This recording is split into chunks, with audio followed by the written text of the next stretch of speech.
If you've been seriously injured, your case could be worth millions, and Morgan & Morgan can help you fight for it if you become their client. They've won major verdicts, $12 million in Florida, $26 million in Philadelphia, crushing these lowball insurance company offers. It's free unless you win, and you can start your claim now at forthepeople.com/Pakman, or scan the QR code on the screen, or click the link in the description. Morgan & Morgan, for the people. If you want better sleep, check out Pod 5 from our sponsor, 8 Sleep. It is a smart system that fits over any existing mattress, and it turns your bed into a fully adaptive sleep environment. The Pod 5 uses AI to adjust temperature, elevation, and sound in real time. Each side of the bed can cool or heat independently, and the new Pod blanket extends the comfort from head to toe. It can even detect snoring and gently raise your head to help. This has transformed my nights because I'm a hot sleeper. The Pod 5 keeps me cool, so I wake up feeling more rested. Go to 8sleep.com/Pakman and use the code Pakman for $350 off your very own Pod 5 Ultra. All right, I was not even going to talk about this because I hate participating in the drama. I hate the circular firing squad that often builds on the left. But it's really important that my audience know what's going on, so I am going to talk about it. I was named in an article in Wired yesterday, and the article is about a so-called dark money group on the left called Chorus. And I'm named in the article along with other creators as being part of the group. And since this article came out, I've heard from a bunch of you. David, did you sell out? David, is the DNC telling you what to say? How could you do this to us? I knew back in 2021 when you had the following to say that you must have been getting paid by someone, and here's the proof. And I was not even going to give this the time of day, but my relationship with you, my actual audience, is the most important thing. And so I decided to do this segment. I also was told that other creators, like a Twitch streamer named Hassan Piker, were covering this in ways that don't reflect the reality of the situation and are perpetuating falsehoods about what is and isn't going on. Now, I can't speak to the motives of the people that wrote the article or those that are reacting to it. I can't get in their heads. All I can do is tell you what's going on, and then you can judge and you can make an assessment of me. Now, I also want to mention, I'm aware that many of the people I'm hearing of aren't even part of my audience. They're doing the, well, now I'm unsubscribing, and they mostly were never subscribed. And so I'm aware of that, but it doesn't matter because I want to make sure my audience hears from me about this. Now, the most important thing to say is that the idea behind this group is exactly what I've been advocating for years. For years I've been saying the left needs to organize independent media in the way that the right has been doing. The left needs to fund independent creators the way that the right does. The right has won even arguably presidential elections because they're organized with regard to online and independent media. They're killing us. We've been so behind. And this kind of support for creators is exactly what I've been advocating for. Now, the article is riddled with inaccuracies, and they're not minor inaccuracies. First and foremost, this group has nothing to do with the DNC. People writing saying, the Democratic Party is telling people what to say. At its base, the group has nothing to do with the DNC, period. Number two, I do not get clearance for anything I say. I do not run interview questions by anyone at Chorus. I don't tell Chorus when I'm going to be doing an interview. Not a single segment I have done, not a single question I've ever asked a guest has anything to do with Chorus. They don't tell me what to talk about. They don't tell me who to interview. They don't tell me how to cover a story. There are no restrictions of any kind on my content. I've never covered a story because Cora suggested I do it. I've never not covered a story because Cora suggested I not do it. There is no content relationship of any kind. So what does Chorus do? They run technical trainings, how to produce content, how to make your operation more efficient. How do you take a small shop of 1, 2, or 3 people and put content out on multiple platforms the way I've been doing successfully for decades? They set up mentorship relationships between larger creators like me and small up-and-coming creators who are looking to do content, which is something I've said for years we need to be doing. They do advocacy trainings. They do media trainings. How do you deal with adversarial media, reporters with bad intentions who contact you? They do legal training so we understand how is the right-wing machine potentially going to come after us? How do you organize your business to be protected? That's what they do. And I want to make this really clear, and I know that 99% of my actual audience knows this. If this was a group or an organization that required me to get permission before saying things, or fed me talking points, or told me, David, talk about this and not about that, or anything like that, I would never be part of it, period. Anyone who knows me would know that. Now, I'm one of the larger creators in the current cohort. I want to help others grow. I want to mentor people. I want to grow the left media space. That's something I've been advocating for years. And now the circular firing squad is getting going. You look at TikTok, you look at these different platforms, people going after each other, most of it based on misunderstandings or misreporting about what's happening. Now, let me go to another aspect of this. I've seen messages like, oh, David, when you said X in 2024, that must have been because they told you to. Oh, David, this explains your take on Bolivia from 2017. Now I get why you said that. Or when you did that interview in 2022, it must have been because Chorus told you to. Even if you wrongly believed that I was now completely compromised by my participation in this group, this thing is brand new. It's like 8 weeks old or something like that, maybe 10 weeks old, something like this. So the revisionism of going back and going, now I understand why David, not only are they not directing content today, this thing is brand new. So that's just like impossible. One other thing I want to mention. The article identifies my friend Brian Tyler Cohen as the co-founder of this group. And now he's being attacked as well. His motives being impugned. Brian worked on this as a volunteer. He has spent hundreds of hours for not a penny on this project, solely because he, like me, believes we need this type of organization on the left. They're killing us on the right. He doesn't need to be doing this for himself. He's trying to do this to build up left-wing content creators, as am I.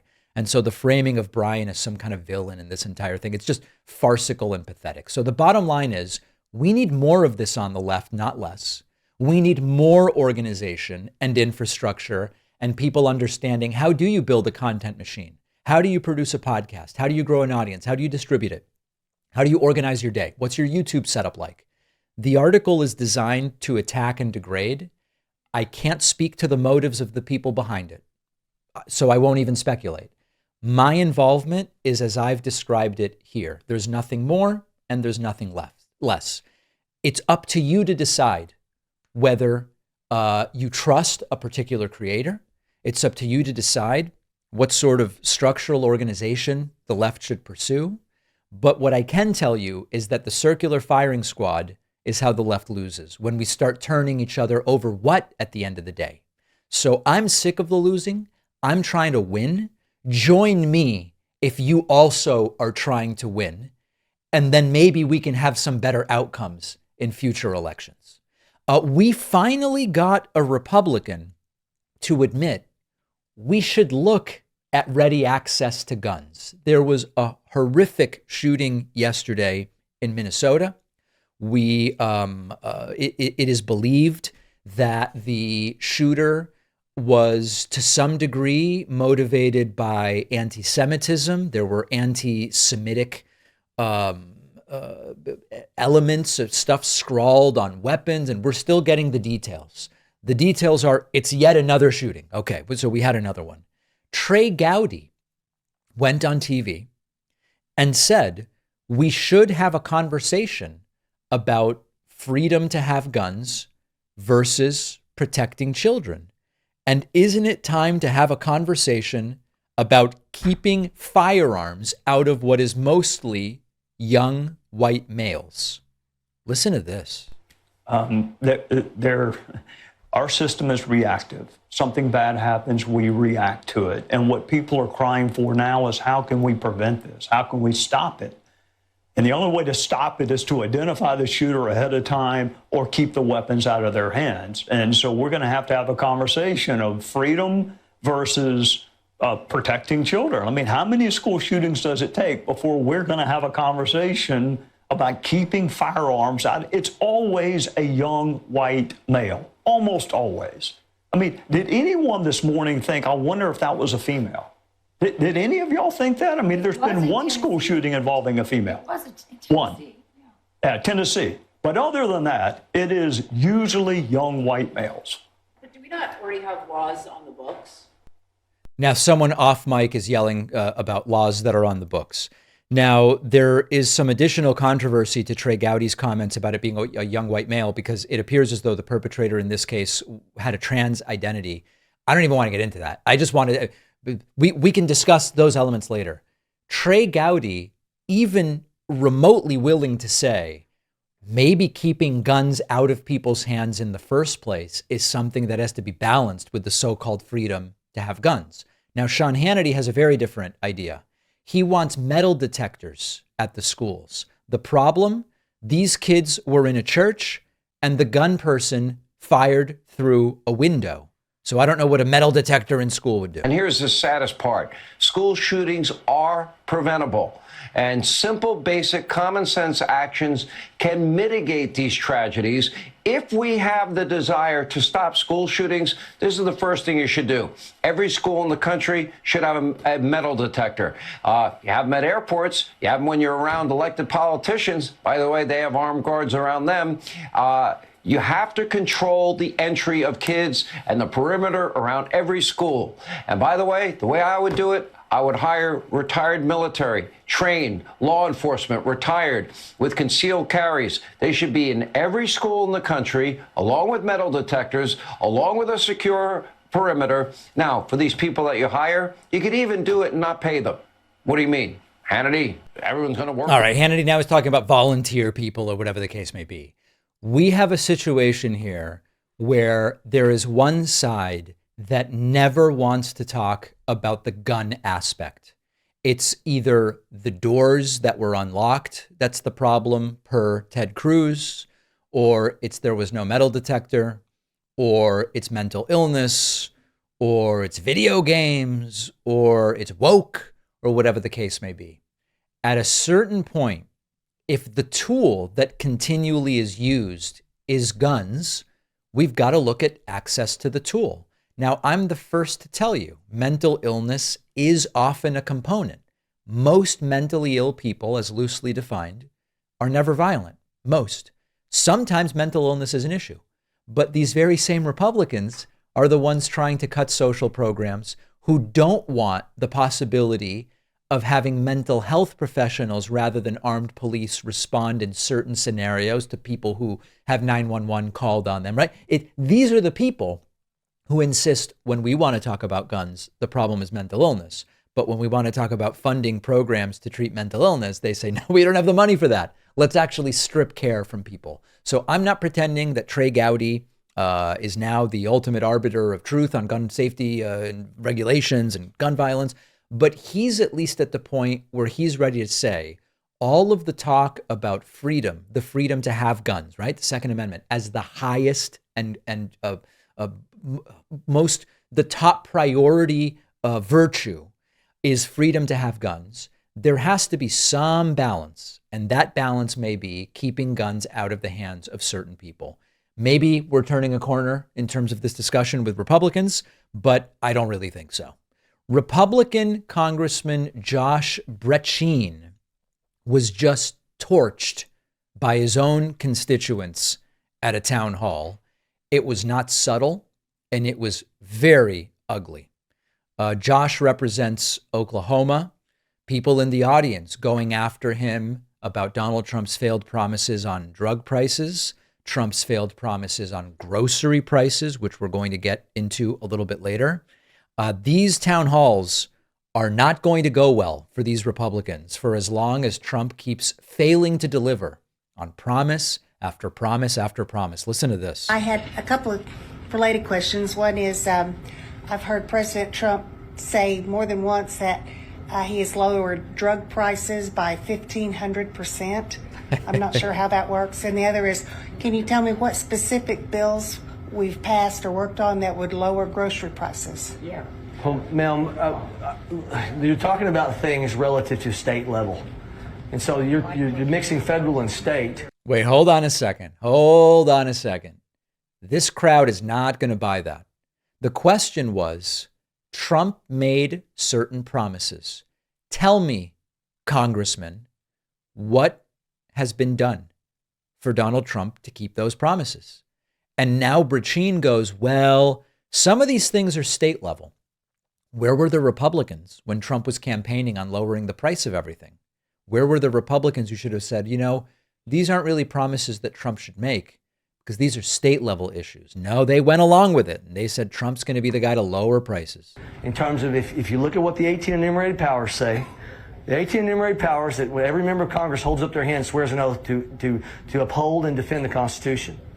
And most people who run for Congress don't know those 18 enumerated powers.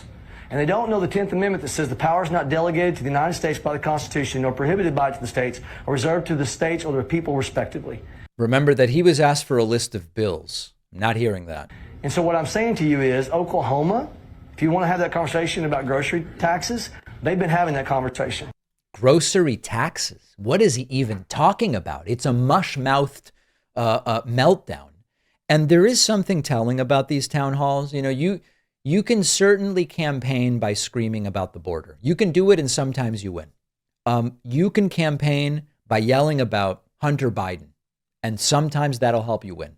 But then you're in power, and you sit down with constituents, which these Republicans are increasingly unwilling to do for obvious reasons.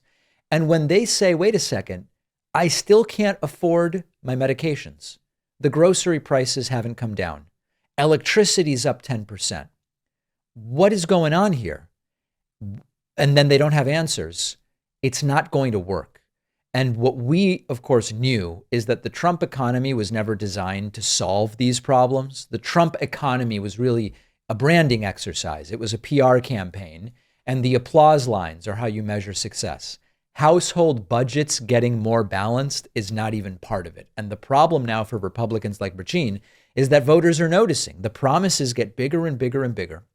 The numbers get more absurd. We're going to cut energy by 50%. We're going to cut it by 100%. We're going to cut it by 1,500%. But then they get their grocery bill, and it's a piece of hard data that can't be spun. The question, as always, is 14 and a half months from now, when hopefully half of the voters go to the polls, right? Turnout in these midterms is very low. 14 and a half months from now at the midterms, are voters going to hold the people in power accountable? Because Republicans have the White House, Republicans have the House, Republicans have the Senate. Republicans also control, in this case, it's Oklahoma. Republicans overwhelmingly control Oklahoma as well. There's not a Democrat in sight to blame. Are they going to hold those Republicans accountable? I don't know the answer. Part of my job is to encourage them to do so. And that's increasingly going to be a conversation. So let me know what you think. info@davidpakman.com. Make sure you're subscribed to my YouTube channel, youtube.com/The David Pakman Show. If you've been seriously injured in a car crash, a fall, whatever it might be, you might be entitled to more than you think because insurance companies are trained to lowball you. That is why people turn to Morgan & Morgan, which is America's largest injury law firm. They've helped clients win millions, 12 million in Florida, 34 times the highest insurance offer that they got, $26 million in Philadelphia. That was 40 times more than the insurer offered up front. And the best part is you pay nothing unless they win your case. No hourly fees, no upfront costs. If you don't win, you don't pay. Filing claims is quick and easy. Morgan & Morgan has modernized the process so you can start and manage your case right from your phone. So if you've been hurt, don't guess about what your case is worth. Find out. You can start your claim at forthepeople.com/Pakman, or just scan the QR code on the screen. Because fighting these big insurance companies does take a big law firm, and that is Morgan & Morgan for the people. If you've been struggling with energy, focus, or even mood, your sleep might be the missing link, and that is exactly what 8 Sleep is designed to help. Their latest product, the Pod 5, is the most advanced sleep system on the market, turns your existing mattress into a personalized recovery environment, no wearables required, because the Pod 5 cover uses real-time AI to regulate temperature independently for both sides of the bed, down to 55 degrees, as warm as 110. And with the new Pod blanket, that precision comfort wraps your entire body. No more kicking off covers or waking up drenched in sweat. It also senses snoring and automatically lifts your upper body to open the airways. The built-in speaker can play white noise and meditations from Dr. Andrew Huberman to help ease you into deeper sleep. Try the Pod 5 Ultra risk-free for 30 days. Go to 8sleep.com/Pakman and use code Pakman to get $350 off. The link is in the description. One of the problems with putting all of your eggs in one basket is that then all your eggs are in that basket, and you live and die by whether those eggs hatch. I'm talking about groceries. Donald Trump staked much of his campaign on I'm going to bring grocery prices down, and I'm going to bring grocery prices down quickly. That isn't happening. We learned last week that wholesale produce prices were up 40%. And so as we see grocery prices go up, we start to see grocery stores pass these higher wholesale prices on to consumers. That means you will pay more for your whatever you buy. And that is the opposite of what Donald Trump promised. You will recall, I'm sure, that Donald Trump told his supporters that foreign countries are going to pay for his tariffs, just like Mexico was going to pay for the wall, just like prescription drugs are going to drop by 1,500%, a certainly mathematically improbable thing. And gas was going to be under $2 a gallon again, just like when Trump left and it was $1.87, even though it wasn't, it was actually more like $2.50. And just like every single one of these economic fairy tales that Trump tells, the truth is that every economist knows how these things work.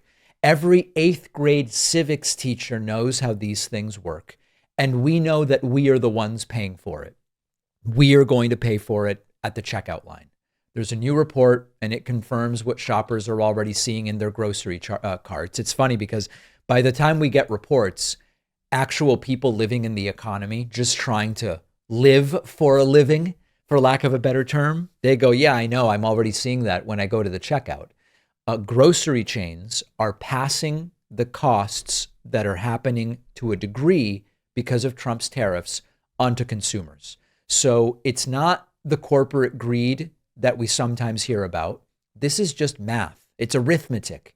Tariffs are an import tax. The importer, be it Walmart, Kroger, Target, by the way, places where increasingly people get their groceries, Walmart and Target, not necessarily always assumed to be that's where people are going. Those importers pay the tax to import, and then they raise prices to cover it. Now, groceries are particularly interesting because the margins are really thin. Net margins on groceries are often 1% to 2%. And so you might say, well, Mercedes-Benz is going to eat some, most, or all of the tariffs. All right, well, grocery stores can't do that, and they're not doing it. You are the one who is going to bear that increased cost.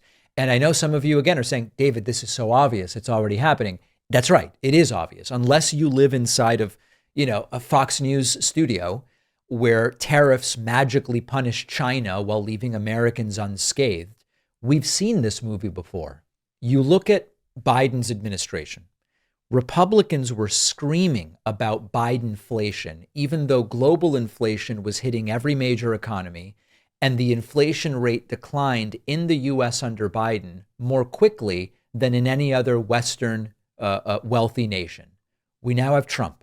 With Trump manufacturing an entirely unnecessary round of price hikes, and the same voices that were complaining about Bidenflation are trying to figure out how can we spin this to keep blaming Joe Biden, even though it has everything to do with Donald Trump. And there's sort of a sick irony there. And the reason I call it sick is people are suffering as a result of this. The MAGA base that voted for tariffs to own the liberals are now paying more for coffee by the beautiful espresso beans that I used to pay $15.49 for are now $18.49. Same amount, 12 ounces, still beautifully medium roast, no complaints there, hints of chocolate and cherries. Anyway, it's now 18 bucks and change rather than 15 bucks and change. People are paying more for meat. People are paying more for produce. And Trump is bragging about, look at all the money we're raising from China, even though it's American companies that are paying for it. So Trump's voters are still going to tell you that they're winning and Trump's doing everything right. These are the people who thought painting the border fence black might stop migrants because it'll be too hot to touch or something like that. And now they are thinking Walmart is going to eat 15% cost increase on groceries, 30% increase on groceries. So this really goes beyond political ideology. This is like cause effect. If you increase the cost of importing stuff, you're going to increase the cost to consumers. That's the way it's going to work. If you pretend otherwise, it's like a flat earth theory. It's that delusional. Now, meanwhile, Americans make an adjustment. What is the adjustment? Well, you can buy less. You can buy cheaper stuff. You can swipe the credit card and accrue debt and hope for the best. None of that is good economically. And then we've got to wait and see the political consequences. I know I said this last segment. Will voters connect the dots between here's what's happening at the register and here's the guy who said everything will be cheaper? Will they connect the dots and punish the right people? And in the meantime, we have the potential for a recession. We now are looking everywhere and we see prices up. I already discussed grocery bills are climbing, coffee, eggs, staples up double digits, and somehow Donald Trump supporters are insisting everything is fine. Now they go, prices go up every year. Where were they when it was Joe Biden's economy and declining inflation? Where were they on prices go up every year? And the same people who screamed about Bidenflation are now amateur economists. And so we have to talk about the political consequences here. What should be done with regard to taxing and regulating corporations, price gouging, tariffs, the earned income tax credit? All of these different elements of the economy work together to lead to a very general question. Are you getting ahead financially relative to where you were under Biden, or are you falling further behind? What we get from this administration, in a sense, is fairy tales. We get fairy tales about big, beautiful factories coming back any day now. We get fairy tales about bringing back manufacturing, even though the manufacturing index saw its largest decline in 5 years, dating back to COVID in March, April of 2020, just a couple of months ago. And so then you start hearing about, well, maybe we will do a Doge dividend, thanks to all the waste, fraud, and abuse that Doge found. By the way, I'm still waiting for the arrests for the fraud. Fraud is a crime. If they found it, then someone should pay. 0 arrests. Who's even talking about it anymore? They forgot about it, just like all of the broken promises. And then are they going to say, voters that is, I need to hold the right people accountable here? Now, the numbers paint a brutal picture. And I always hesitate about, there's going to be a recession at this point in time, at that point in time. You go back to 2014, there are pundits who have been predicting recessions going back to 2014. They happened to have the COVID downturn, which was relatively brief, but otherwise they've just been doing the sky is falling for 11 years. So I'm not big on that. What I am big on is data. Amazon has laid off more than 22,000 workers this year. Other tech companies have done the same. John Deere has laid people off. Wages aren't keeping pace, and we still have inflation in the sense that prices are going up. So we are now waiting for the deal maker in chief to make the deals. He slapped tariffs on goods we can't even produce domestically. He told us that countries are going to come running to him. By the way, Japan just canceled their trip to come negotiate. They don't seem eager to negotiate, but Trump said the countries are going to come running because they're going to need to. And then now they're talking about DOGE dividend checks. Under Biden, stimulus checks were socialism, dangerous socialism, sloppy Soviet socialism. Under Trump, the idea of a DOGE dividend, AKA a stimulus check, is something that his base is cheering for. They say it's great. Under Biden, the fact that inflation was greater than zero was proof of Biden's failure. Under Trump, inflation being greater than zero, despite Trump promising real price declines, is just part of how the economy works. It's part of Trump's master plan. So the worst case scenario right now, I hope this doesn't happen. The worst case scenario is prices keep going up and we see a hiring issue. We get into stagflation. Unlike a normal recession, there's no sign that if this current scenario put us into a recession, prices would come down. Sometimes recessions do lead to declining prices. But right now, when you look at the erratic tariffs, the hostility to the regulatory stability, the political meddling with the Fed, all of this points to, if we got to a Trump recession, it would probably be one where prices don't come down. Now, the right loves to mock Trump derangement syndrome. Oh, it's all about Trump. What we are seeing right now is a cult-like refusal to admit that Trump's policies are harming them. If you want to use the term Trump derangement syndrome, it's the people who refuse to acknowledge that Trump's policies aren't good for them. They seem committed to defending these policies and wrecking their finances. Now, we've been here before.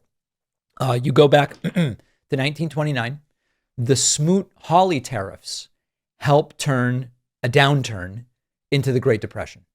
And Trump's running a playbook that is disturbingly similar. So we can call it Trumpflation. We can call it the Trump session. Whatever the branding is, we have a bill here that is coming due. And unless something changes, it's going to get very ugly. Now, the hope is to save face. Someone will get to Trump and go, you need an off-ramp, sir. We need some kind of off-ramp here. And hopefully Trump listens. Remember Alligator Alcatraz, the $245 million Everglades detention camp that Ron DeSanctimonious built to serve Donald Trump's mass deportation machine? It is already shutting down. A federal judge has ruled they've got to shut down Alligator Alcatraz within 60 days. They're not allowing new detainees to go there. Now, this was supposed to be like this shiny flagship, a shiny prison on a hill, even though it's not really a hill, it's more of a swamp, that Donald Trump could point to say, look at how great I'm doing here. Thousands of migrants warehoused in what are essentially tents, surrounded by barbed wire in the middle of hurricane country. And it has become a case study, not only in failed leadership, but also in corruption. Let me explain why. Florida taxpayers fronted $250 million to pay for this thing, plus an estimated $450 million a year to run it. The facility is going to be dismantled. Dismantling it is going to cost $15 to $20 million. Where did the money go? This is the corruption part. The money went straight into the pockets of the well-connected contractors. This is the swamp. It's a figurative and literal swamp filling because of where they built this thing. The friends of Ron DeSanctimonious, the buddy-buddy cronyism, nepotism, etc., they came in and they participated in these $245 million in contracts. There were no bid contracts. Companies like Critical Response Strategies linked directly to a DeSantis donor. Longview Solutions got $25 million for site prep for tents on swampland. Gotham's did the IT contracting for $21 million. None of it was for fiscal responsibility. This was about rewarding allies and donors. They built it. Trump went down there. They got the photo op, and now they're going to dismantle the entire thing. Now, there are critics who fear that this is part of a rinse and repeat scheme. They built a useless facility. The contractors got paid out. Now it gets dismantled. They lost in court. Well, now they can do it again somewhere else. Maybe they can build one in Texas. Maybe they can build one in Oklahoma. And of course, for Trump and DeSantis, cruelty was the point. The photo op is what mattered. The conditions in which these migrants were housed, reports of just swarms of mosquitoes just biting the hell out of people. And now the entire thing is going to get shut down. And even though Trump told us he was going to drain the swamp, he's been filling it. The move is you take public money, you funnel it to insiders, it gets shut down in court, you say, my enemies didn't let me do it, and everybody got rich who participated. This is how you run a government if what you're trying to do is just enrich your friends. And of course, that's exactly what Donald Trump is doing. Are they going to hold him accountable at the ballot box? I just don't think so. I don't, this, as you might say, David, it's such a simple story. They built this thing and gave money to contractors and now it gets shut down. It's like open corruption. How could voters not get it? They elected Trump twice. Okay. So if you think that this is a country that holds absurdity and stupidity accountable, I've got a bridge to sell you. There was a time when public education meant learning math, science, history, but now we are seeing Bible verses in biology class. We're seeing 10 commandments on the wall, religious chaplains taking the place of trained counselors, and it's all funded by taxpayer money through voucher programs that are sending public dollars to private religious schools. This is part of a broader effort to inject religion into public education. I'm against that. And it often is coming at the expense of real academic standards and the well-being of the students. Now, our sponsor, the Freedom From Religion Foundation, is fighting back. FFRF defends constitutional principles, takes legal action when schools cross the line, and protects students from religious coercion in public classrooms. If you believe in facts, in protecting education, in keeping religion out of public schools, I can tell you this is an organization very much worth supporting. To get involved, go to ffrf.org/school or text David to 511-511. Message and data rates may apply. The link is in the description. Donald Trump has already packed his second-term cabinet with loyalists. He's threatened deportation as political punishment. He's expanded executive authority in ways we have not seen in modern history.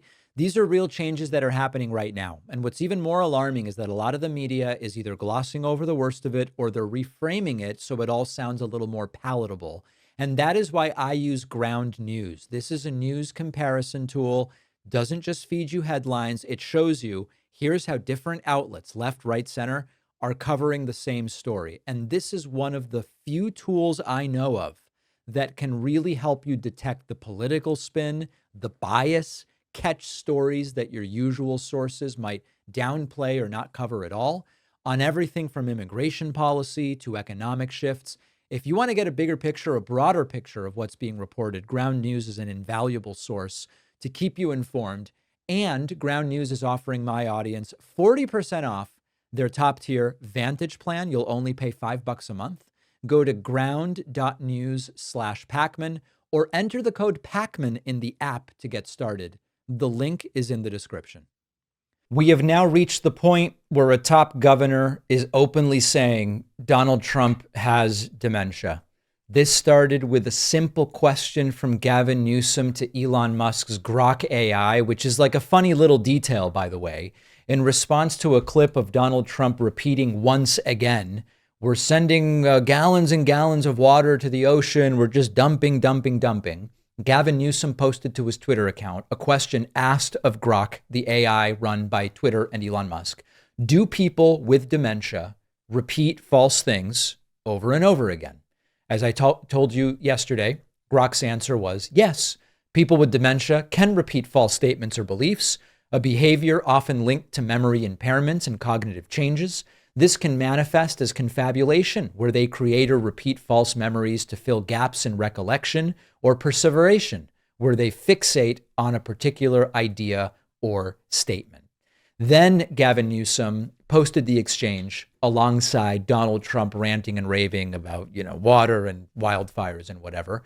And Donald Trump, in typical fashion, responded by referring to Gavin Newsom as Gavin Newscum, saying he's got strange hand action, which is a really weird choice given that Donald Trump's own hands have been the subject of between Trump's tiny hands as an old topic and now Trump's bruised hands. Trump's hands are the last thing I'd be talking about if I was him. And the reaction was swift. Immediately, Dementia Dawn trended as a hashtag online, and a whole bunch of nicknames were rolled out. Ancient Orange, Trumpelstiltskin, Velveeta, Voldemort. Some went darker, America's fattest pedophile. I would never do stuff like that. I mean, that's just very, very low grade stuff. But there were people out there who were saying it, of course, related to Donald Trump's alleged involvement with Jeffrey Epstein. I want to go beneath the humor because I think there's something really significant here. The hypocrisy in MAGA world on this issue isn't a bug. It's really the point. And I read a comment online that said something like, the fascist mind, the cult member mind, does not care about consistency. Arguments are just weapons. That's all it is. Well, here's what you all used to say about Biden, but now you're not applying it to Trump. We think that exposing the double standard matters, but they don't care about it. It doesn't make a difference. It's not useful to them to care about being logically consistent. They'll just come up with what they can come up with to attack someone they don't like. And then if the same thing would apply to a greater degree even to their guy or gal, they don't talk about it. And when their argument stops working, you drop it, you pick up something else, even if it contradicts the last thing. Trump isn't in the Epstein files. And also, he's in there because Hillary Clinton made the Epstein files and put him in there. Wait, so are you in there or aren't you? Both. Pick the one you want. It's like Mad Libs or something like that. And this dementia angle is stinging Trump, according to people close to him, because the dementia angle combined with the health angle, the cankles and Donald Trump's bruised hands and his swollen eyes and the entire thing, they can't seem to shake it. And even though corporate and legacy media wasn't talking about it for a while, now they are talking about it. Now, I'm regularly getting emails from people in the audience who say, David, I had an elderly relative with cognitive decline, and they would repeat the same old crap just the way Trump does. They would speak incoherently. What Trump describes as the weave, which is the inability really to stay on topic and to actually sequentially and logically think through a topic. That's what my elderly relative did. The inability to process new information, relying on the same stories and phrases that go back decades in many cases. And it's also been pointed out that the cognitive test that Trump brags about, you would only be given such a test if dementia or brain injury were suspected, and that passing it doesn't mean you're fine. It just means it's not so bad you can't identify a camel in a picture book. And that's not really an accomplishment to write home about. So what I think is kind of brilliant and interesting about a governor starting to talk about this, it's not the insult. Anybody can insult. Trump's being forced into a lose-lose, because if Trump doesn't respond, we have growing consensus from high-level officials that something's going on with Trump. That's not good for Trump.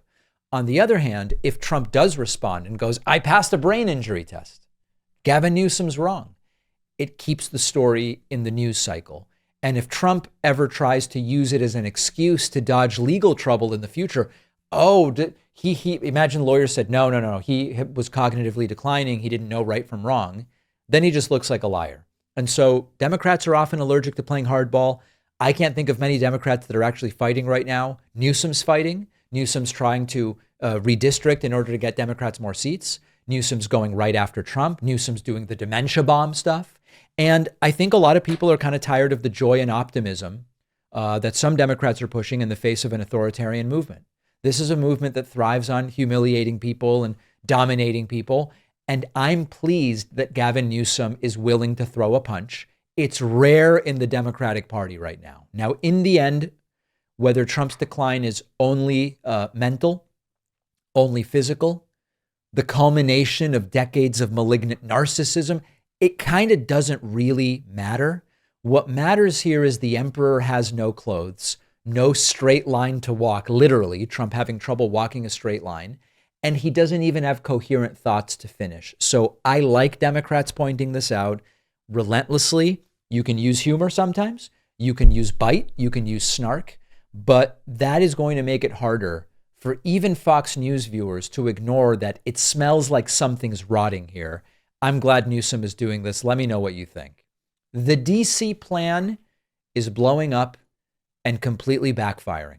The Trump administration wants you to believe that since federal troops poured into Washington, DC, it's safer, it's cleaner, and the economy of DC is booming. Now, it may be cleaner because Trump has members of the military picking up trash, as we talked about yesterday. Not exactly the mission the National Guard was trained for, but put that aside for a moment.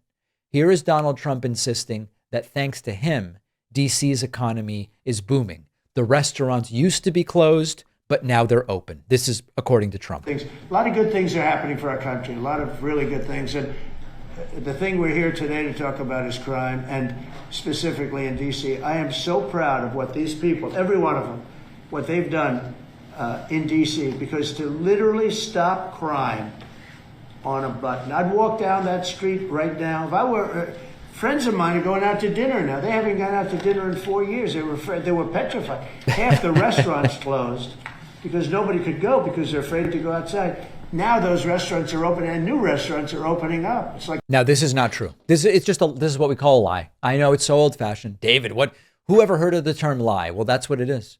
Trump is saying half of the restaurants used to be closed. People were too scared to go outside. Now that the city is occupied by federal forces, it's blowing up. It's booming. That is not the case. I was in DC a few weeks ago. Everything was open. The restaurants were full. As I told you, I went to Jaleo and sat next to Scott Bessent at the next table over. Everything was packed. It was hard to get reservations, in fact. We now are getting reports that reservations are down 30 or more %. There is, first of all, no evidence anywhere that half of the city's restaurants had shut down because of safety fears. Local chefs and owners say the problem we're having is now. We now have a problem because of Trump's crackdown. When you see an armed presence outside the restaurant, it doesn't exactly make for an inviting dining environment. I'm not looking to sit on a patio as DC finally starts to cool as we head into the fall. If there's going to be a platoon, I don't even know, excuse me, I don't know the term, a group of members of the military walking by. And the data backs this up. You could say, well, Trump has one opinion, you have another, the chefs have another. You look at Open Table numbers. Open Table's the app for making reservations for restaurants. Open Table numbers show that reservations dropped as much as 31% year over year on some days. So like comparing, August 26th this year to August 26th last year. This even included Restaurant Week, which is normally when things are the busiest. The city's Restaurant Association reports that in the first half of 2025, DC saw 2 restaurant closures per week, more than 50 in total. And that's a 17% drop in new openings compared to last year. So that's a DC problem more broadly. And then you've also got the rising costs as a result of Trump's tariffs. The phase out of the tipped wage system is making things more expensive. There are longtime establishments that are struggling for other reasons. But the idea that Trump has created a boom town before the military occupation or since, it's not backed up by any data whatsoever. Now, like with many of the economic moves that we've seen under this administration, this was optional. There was no real emergency that required Donald Trump to get involved in this way. And unfortunately, it's the opposite of the Midas touch everything Trump touches turns to coal, not to stone. And in the background of all of this, there's a little question that many of you have been writing to me about. Where are the Epstein files? I want to talk about that next. A MAGA congressman has been caught on a hot mic saying Trump's name is in the Epstein files. Now, on the surface, you might be saying this is a political nuke. This is the end for Trump, but it's really not. It's really not. Let me play it for you. This is Georgia Republican Mike Collins. He says he's sure Trump's in the Epstein files, but the interpretation of this is what's most important. Let's listen to this and then talk about it. I want to get to ask my question, which was, party unity, the Epstein files. I mean, do you think Trump's in there? Yeah, I'm sure he's in there because he's the one that was telling the FBI about it. He's the one that kicked the guy out of Mar-a-Lago and then called the FBI. Yeah, he's in there. So, what's going to happen? Are you going to vote to release him, or vote to keep him? Oh, we need to release him. You want to vote to release him? Yeah, man. I have no problem releasing him, but you've got to go through the judicial. We all know that. The problem is. All right. So Collins says at the beginning there, I'm sure he's in there. I'm sure he's in there. I think it's important just to be very honest about this. The fact that Trump appears to be in the Epstein files. I want to go back. The belief that Trump is in the Epstein files, because members of the House and Senate are saying it, and because we now know that Trump was briefed by Pam Bondi and was told, you're in the Epstein files. Just being in the Epstein files doesn't mean or prove that Donald Trump did the worst of the worst that is possible. Trump being in the Epstein files could be, and this is why we just need to see them. We just want transparency. I don't want to allege anything that's not in the data. Right now, what we can say is Trump's in the Epstein files. He could plausibly be in there merely because he was associated with Epstein. They knew a lot of the same people. They hung out together. Per Epstein, they were friends. It might be as far as that. There might not be a single allegation in there that Donald Trump actually did anything illegal with an underage girl or any of it. We just don't know one way or the other. Trump being in the files is sort of obvious because of his connections. But the fact that he promised transparency, although when it then became more specific, will you release these files? He was, I don't know. You don't want to wrap up people and stuff that they had nothing to do with. The fact that they have not released them after people like Kash Patel and Dan Bongino and others said, under Trump, you will get full transparency. That's what's suspicious. That is what's suspicious. It is also true that Trump is in a situation where releasing the files and not releasing the files both could hurt him with his most diehard supporters. Because on the one hand, if he doesn't release them, his diehard supporters will go, wait a second, we were told that this was going to be transparent, and he's not doing it. On the other hand, if he releases him and he is in there, depending on what is in there, his supporters could say, wait a second, the calls are coming from inside the House. Trump is the very problem that he said he was going to fix. So I think there's a decent chance that Trump's involvement is what we might describe as creepy, but not in illegal territory. I believe that that's the most likely scenario, but we just don't know. I hope that the files do come out. We need to understand that when we start hyping these pseudo bombshells without really knowing what's in there, it is a story that Trump's in the files, but we should be careful not to go beyond where the evidence puts us. So I don't think there's a silver bullet. To be perfectly frank, I think no matter what's in the files, Trump survives it, because there will be enough people who say, well, I don't know that I really believe what's in there. If it's really bad, Trump is going to be able to manufacture consent around Comey really did create the files. Obama created the files, whatever. So I think if we want to win, we need to focus on what moves people. We need to stick to what we know. And for now, it's demand the transparency Trump promised. If he's in there to a degree that's a crime, then we will talk about it. What do you think Trump's involvement in the Epstein files is? Let me know what you think in a comment. Your personal data is everywhere, and you might not even know. People search sites and data brokers are quietly publishing your name, address, phone number, even things like property records, political views. It is not just creepy, it's dangerous, because scammers and fraudsters and shady marketers can use this information every day. Our sponsor, Incogni, solves the problem for you. Incogni contacts the data broker sites on your behalf and forces them to delete your data. The data brokers are legally obligated to comply, and Incogni handles the entire process for you. Incogni is now taking this even further with their custom removals feature included in the unlimited plan. They've got their 250 plus sites where removal is automated, but if you find your information anywhere else, you can custom submit that and they will have it removed manually. This is serious protection. Using Incogni can cut way down on the spam calls and the messages that you get. Fewer risks, more control over your identity. Try it risk-free for 30 days and get 60% off an annual plan when you go to incogni.com/Pakman. The link is in the description.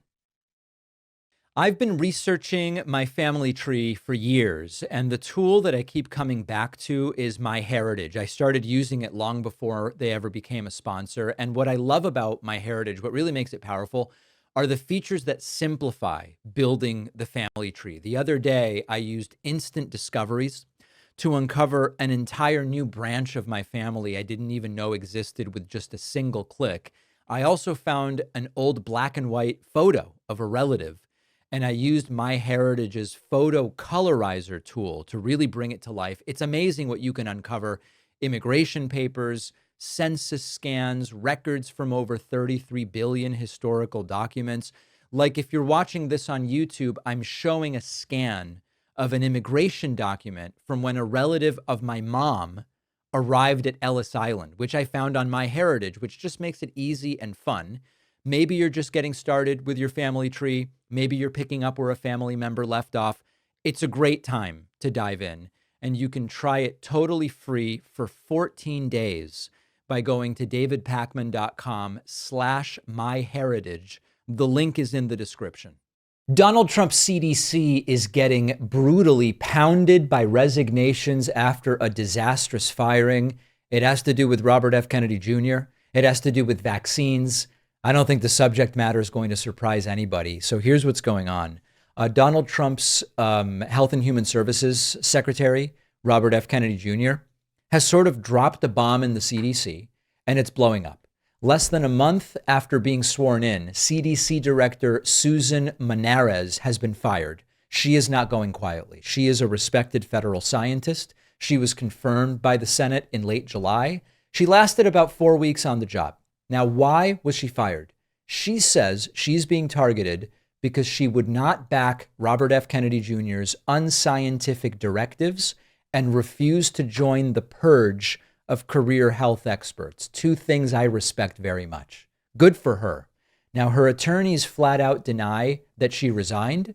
They said she is a person of integrity. She's devoted to science. She was fired.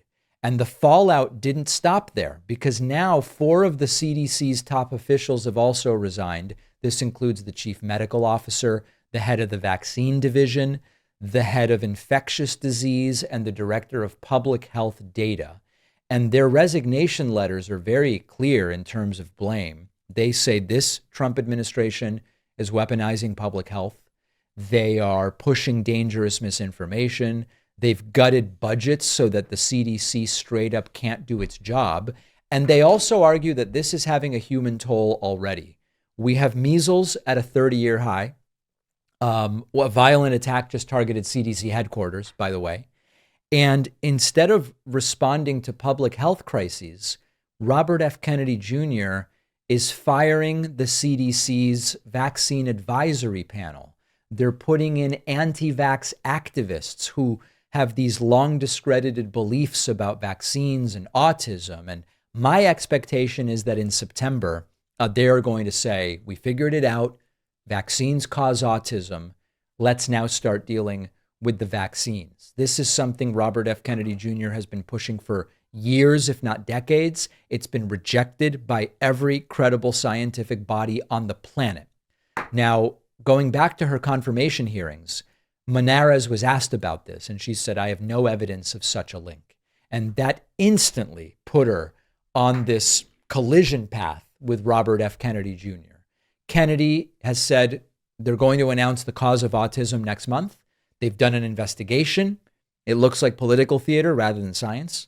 I'm going to reserve judgment until they tell us what the causes of autism are. It's funny because they may have to figure out which conspiracy theory do we settle on, like which one do we actually prefer to go with. And meanwhile, the White House is saying, no, the firing made absolute sense. They said that Monarez was not aligned with Trump's agenda of making America healthy again, which I interpret as she did not agree to play politics with science. And this is a health world under Trump that wants to play politics with science. And she is warning that Kennedy's vaccine policy is going to move us back to an era where only the strong survive. And so this is more than a shakeup. It's a collapse in the country's public health agency. Good for other people for resigning. I don't want to pretend that we have a ton of tools to stop this right now. One of the best ones is states being a bulwark against this anti-science push. But even what states can do can be limited. And of course, red states probably love this crap. So it's not good. He's firing people. People are resigning. This is not going well for those who care about science, which they have completely and totally politicized. Hey, Japan has made clear they're not going to be bullied on the trade stuff. Remember when the Trump administration told us that countries are going to be lining up to make trade deals? They're going to be just desperate to get a trade deal done with the United States after Trump put in place tariffs.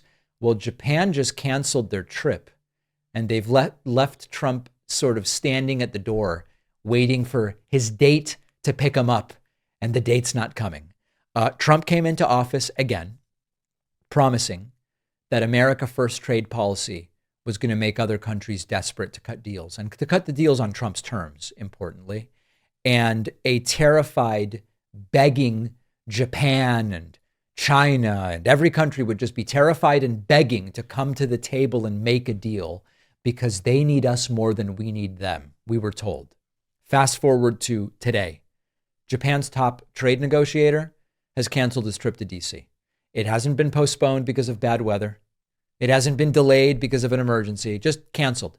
And the reason is that Tokyo says there are technical problems with the deal. It's not even at a point where they want to negotiate. This is what diplomats say to communicate. We're in no rush. You don't have the cards. You just don't have the cards. Now, this was supposed to be the moment where Trump's tariffs, 25% on Japanese cars until they agree to terms, this was going to make Japan fold. They were going to be so desperate and eager to stop this. They would say, sir, we'll accept anything. And instead, what's happening is, number one, the White House already cut the tariffs from 25 to 15%, negotiating against themselves. And Japan is still not signing. Japan is still not even coming to the United States. And what they now want is for Trump to amend the reciprocal tariffs and lock in that there will be no stacking of tariffs, meaning even on the 15%, nothing else is going to be added. Trump gave that to the EU. And the kicker is that part of the deal includes Japan's $550 billion dollar investment package for the U.S., and that's free money that Trump can spend however he wants. Trump said about that part of the deal, it's our money, we can do whatever we want. Japan is saying, wait a second, that's not true. Those monies are going to be split and decided on based on who puts in what. And they haven't even signed off on written confirmation of the $550 billion, which Trump has already said is a done deal. So we need to zoom out here. Trump told Zelensky in the Oval Office a couple months ago, you don't have the cards. He scolded him and just pathetically condescending. He said to Zelensky, you don't have the cards. It seems we don't have the cards. And I hate to admit that. I wish we did have the cards. It'd be better for the country. But when Japan goes, we don't like this, we don't like that, we're not flying to the US, they just don't feel any urgency. Now, we have to really hold the administration accountable for what they promised. Trump said, my approach will terrify other countries about losing access to the US market. They're going to negotiate on our timeline. And Japan showed they're comfortable dragging it out and just making Trump wait. And the more they wait, the more it becomes clear that Trump doesn't have the leverage he claimed to have. Trump doesn't have the cards he believes that he has. This doesn't happen in a vacuum. We see it with other countries. When Japan sees that, China's not eager to come to a deal, Japan starts to think, maybe we don't need to come to a fast agreement either.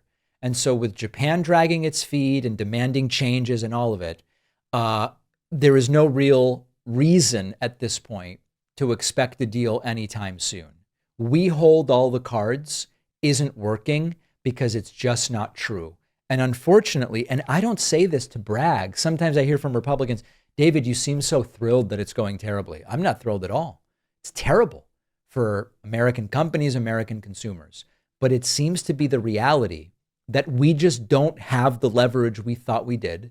And other countries are making deals amongst themselves. It's going to be bad for Americans. It already is. We've got a great bonus show for you today. We will talk about Putin continuing to pound Kyiv, ignoring everything Trump said to him. Prosecutors have failed to obtain an indictment against a man who threw a sandwich at a federal agent. And 25 countries are suspending postal services to the United States over the tariffs. This is not good for average Americans. Another fail. All of those stories and more on today's bonus show. Sign up at joinpakman.com.